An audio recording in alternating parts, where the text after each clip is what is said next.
Bonjour à tous, Site Trading avec vous. Je vais revenir sur EGLD, d'accord, qui sont un peu spécialisés dans le métaverse et le token bien sûr a changé de nom également. Donc là on a la hausse ici, le graphique, une hausse, un retracement, une hausse, un retracement, une hausse, un retracement, une hausse et une explosion haussière. Donc cette explosion haussière, on a parti chercher l'ATH à 549 dollars. Forcément quand on a eu cette extension, il fallait s'alerter bien sûr qu'il y aurait forcément un gros retracement derrière. Ok, je vais pas revenir pour ça, je vais pas retourner tout dans l'appli, mais c'était très judicieux bien sûr de sortir ici. Et cette accélération haussière a été surtout engendrée par le stacking sur le DEX. D'accord. Donc voilà qui a provoqué une forte explosion acheteuse de l'actif pour stacker cet actif. Ok. Donc voilà pourquoi on a eu cette explosion acheteuse et derrière on a eu bien sûr une correction. Cette explosion acheteuse, bien sûr, était effectuée, bien sûr, par une distribution. Elle se voyait, bien sûr. Est-ce que c'était un piège ou pas? Ça, je ne peux pas me prononcer sur ça. Donc là, on voit bien ici qu'on a un BC. Ici, on a un UT. Et ici, on a un UTAD. Et là, on a le saut. Donc, très, très propre la distribution. Donc, forcément, acheter sur ce niveau n'est pas très judicieux d'avoir acheté sur ce niveau-là pour les personnes qui ont acheté. Ok. Donc, est-ce que le prix va revenir en haut? Je pense que oui, mais pas dans l'immédiat. D'accord. Il va mettre du temps à revenir. Il faut que tout le marché crypto reparte sur un cycle haussier et une dynamique haussière pour que EGLD aille retaper ici les zones ATH. Pour l'instant, il est sur sa distribution. Il est en train de finir sa distribution. Donc, je vais enlever ça. Je vais passer en logarithmique pour vous montrer un peu mieux où il risque d'aller. Donc, si il risque d'aller ici, donc on constate bien ici. Donc, je vous l'ai bien montré en normal. Donc là, ici, je vais le marquer comme ça. Ça permettra également de faire une vidéo pédagogique également sur un BC. Un BC qui a fait quoi ici? Qui a engendré un arrêt de la tendance.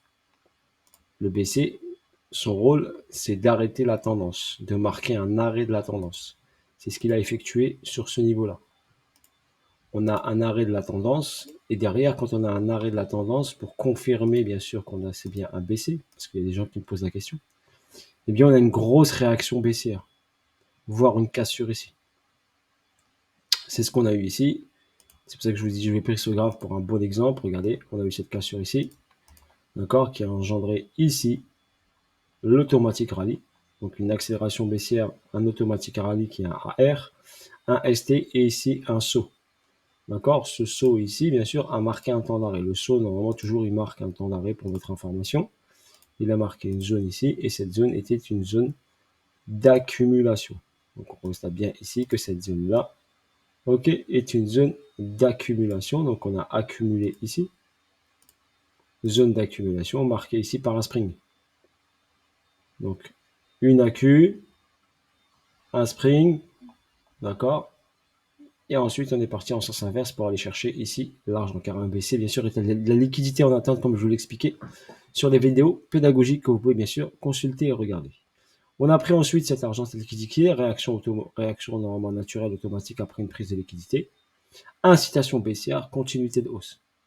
Annonce ici du stacking de GLD, d'accord, pour des projets, pour tout ça, qui a poussé la force acheteuse. On constate ici bien, si on met les volumes ici, qu'on a un volume acheteur qui est très important ici, sur ce niveau-là, ici. D'accord. Donc, on a provoqué les achats. Et ensuite, ici, on a un petit volume acheteur, d'accord, mais ça ne tient pas parce qu'on était sur le saut. Donc, là, donc cette réaction haussière ici, tout à fait normal après cette prise de liquidité. Et derrière, on continue la tendance baissière pour valider cette distribution. Ok, le target de la distribution judicieusement serait la zone qui est ici. Donc parce qu'ici, on a un gros déséquilibre de marché avec une grosse accélération haussière. Notre plus bas historique ici, que j'ai vérifié sur CoinGecko, est bien de 6,20, marqué le 7 octobre, je crois. C'est le 7 octobre, je crois. Le 7 octobre, on avait ici, au mois d'octobre en tout cas, au mois d'octobre 2020, on avait ce plus bas créé à 6,50 $. D'accord. Donc, hausse, distribution, retracement, judicieusement, on vient rééquilibrer le marché, revenir dans cette zone qui validerait bien sûr cette distribution. Si j'utilise mon Fibonacci de continuité de tendance, ça me donnerait quoi? Baisse, hausse, je ne l'ai pas utilisé, donc je ne peux pas vous le dire. Là, on est en logarithmique, il faudrait que je le mette en log pour voir ce que ça donne. Je le mettrai en log, donc ça me donne à 1.618 à 18 $, si j'utilise mon Fibo en logarithmique. D'accord, sur ce niveau-là, donc une baisse, une hausse, un retracement, d'accord, on aurait sur la zone des 18 $. Bien sûr, visuellement, il n'y a pas besoin de cet indicateur pour voir qu'ici, il y a un gros trou entre 20 $ et 8 $. Donc ce gros déséquilibre-là, je verrai bien sûr le prix revenir dans cette zone-là pour potentiellement nous faire potentiellement ici une accumulation hein, avec hop, un beau spring et ensuite voilà, pour valider ici une hausse qu'il faudrait qu'il crée une accumulation. Un prix très intéressant pour provoquer bien sûr une force acheteuse, donc inciter les gens à acheter cet actif. D'accord. Bien sûr, il y en a bien sûr qui sont ici bloqués, qui ont acheté là, d'accord, sur cette zone-là. Donc forcément, ceux qui sont là, ils vont pas vendre, hein, ils vont attendre que le prix, bien sûr, remonte. Et forcément, un jour ou l'autre, bien sûr, je pense que le prix remontera vers le haut sans aucun souci. Mais bon, ça va mettre un peu de temps, je pense. Le projet est intéressant au niveau fondamental, bien sûr. L'équipe derrière, oui, les projets, mais pour l'instant, au niveau de l'actif, au niveau, il répond bien à une schématique de distribution, au niveau technique, au niveau du prix. Le prix va devoir respirer parce qu'il a fait un gros rallye haussier ici. D'accord, on remarque bien ici que ce gros rallye haussier eh ben, a été une propulsion du prix de 37 000, de 3739%. Donc un x37 sur juste cette impulsion. Donc forcément, on doit revenir à un moment ou à l'autre. On est revenu dans cette zone-là. Ici, tout de suite, il y avait un déséquilibre. Il ne l'a pas comblé totalement. D'accord, il avait comblé partiellement. Donc vous le voyez ici, ce déséquilibre de marché qui est ici. D'accord, qui a été comblé partiellement. On va le mettre en vert pour vous le montrer. Donc là, il a été comblé partiellement. Et ensuite, ici, il a été comblé pratiquement totalement. OK. Donc là, ce déséquilibre est comblé totalement. Donc on n'a pas besoin de s'y intéresser. C'est pour ça que le prix est revenu ici.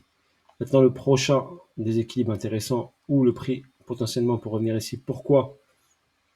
Parce que sur ce niveau-là, on a une bonne zone d'accumulation ici. On a une bonne zone ici, on la voit bien ici. Donc cette bonne zone ici, d'accord, où le prix a initié cette hausse. Donc potentiellement, on pourrait revenir ici. Et si je trace ici mon prix exact, ce serait top que EGLD revienne sur les 10 $. Ce serait pas mal. Et pourquoi pas les 8 $ pour équilibrer totalement le marché. Et en plus, c'est des bougies weekly, donc ça reste pertinent comme bougie. OK pour votre information. Donc, arrivé sous les 20 $, je m'intéresserai pour ma part à EGLD. Ici, je n'achète pas du tout EGLD. Tant qu'il n'est pas passé sous les 20 $, d'accord, personnellement, je ne l'achèterai pas. Voilà, la zone où je vais commencer à m'intéresser, c'est sous les 20 $ et arriver sur les 14 $. Si vous n'y croyez pas qu'il va arriver là, eh ben on en reparlera quand il sera ici. Ok? Parce que moi, personnellement, je suis convaincu qu'il va revenir là. Voilà, après chacun a son point de vue. Voilà mon point de vue personnel sur cet actif. On a ici donc la distribution, on a le saut ici. Bien sûr, on peut avoir une réaction haussière qui s'appelle le LPSY. Donc on peut avoir une réaction haussière un peu plus haute ici qui s'appelle le LPSY pour votre information. Je vais le noter manuellement. Donc LPSY, donc quand on a une distribution, on a cette réaction haussière qui s'appelle le LPSY. Si la tendance, on pourrait chercher quoi? Donc on va dire cette zone-là qui est intéressante où il y aura ici un petit blocage. Si on part d'ici, allez, on part du prix actuel et on va chercher vers le haut. Donc notre zone de 50%, elle serait ici sur ce niveau-là. Et si on va chercher ici juste ce niveau-là ici, notre zone des 50, elle est là, c'est juste un petit repère. Donc on peut probablement bien sûr revenir, d'accord, dans cette zone-là où il a marqué un temps d'arrêt. Donc les zones où le prix marque un temps d'arrêt et il y reste longtemps sur une accumulation, sur une distribution, d'accord. ou sur un saut, par exemple, ici, et ben, le prix a forte probabilité de revenir dans cette zone. D'accord? Donc ici, on a quoi? On a une incitation acheteuse ici. Hop, et une continuité de baisse. Si je le décortique ici, je suis sûr qu'il y a quelque chose ici. Donc si je vais en daily, qu'est-ce que j'ai ici? D'accord? J'ai ici potentiellement une redistribution avec un UT, un test, et en plonge, on n'a pas fait du TAD. Voilà pour votre information, ça s'appelle une redistribution pour aller vers le bas. On est venu chercher cette liquidité, pour l'instant il est sur cette zone ici.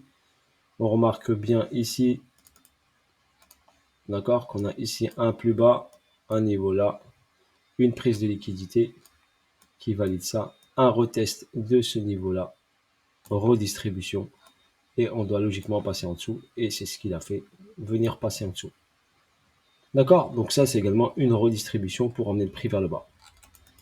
Donc pour l'instant, il fait que ça. Donc il faut, pour moi, personnellement, j'attendrai plus EGLD sur une zone beaucoup plus importante. S'il fait un retracement vers cette zone-là ici, ok, bah, il faudrait attendre quelque chose, une accumulation ou une cause. Car pour créer un effet, il faut une cause. D'accord? Là, j'avais un gros effet weekly. J'avais une cause weekly qui a provoqué un effet weekly. Là, j'ai une cause ici qui a provoqué cet effet. Cette cause ici, redistribue, a provoqué cet effet qui n'est pas terminé. D'accord? Donc, toujours, il y a une cause et après, il y a un effet. Donc, nous, en tant que trader, en tant qu'investisseur, on doit intervenir sur les causes. Ça, c'est une cause. Spring, une cause. On revient, on part. C'est une cause. Donc, on doit essayer de regarder, de repérer les causes. Normalement, vous devez intervenir quand le prix, il latéralise. Le prix, il latéralise, je fais quoi? Le prix, il latéralise, je fais quoi? Quand le prix part comme ça, on ne peut pas rentrer en position. Car on ne sait pas où il va s'arrêter, où il ne va pas s'arrêter, qu'est-ce qu'il va faire. Donc l'idéal, c'est de rentrer sur une latéralisation. Analyser ce qui se passe, d'accord? Quand il y a une latéralisation, on analyse et on voit ce qui se passe. Et là, on peut intervenir sur l'actif. Si on regarde bien ici, si on va en daily par exemple ici, sur cette latéralisation, donc ça c'est une latéralisation ici, on remarque bien ici, j'ai une distribution, un BC, un saut, un UT, un petit test ici de la zone UT, et on est parti chercher la liquidité sur ce niveau-là. Ça ne veut pas dire que derrière il va plonger, parce que derrière il m'a refait ici une accumulation. Donc sur le BC, j'ai une distribution. Sur mon UT UTAD, j'ai une distribution. Voilà. Sur ce, bonne soirée à vous tous. Site trading avec vous. Et on reviendra pour une prochaine vidéo sur d'autres actifs. Bisous à tous. Ciao, ciao, bye bye. Et à bientôt pour de nouvelles aventures. Salut à tous. Ciao.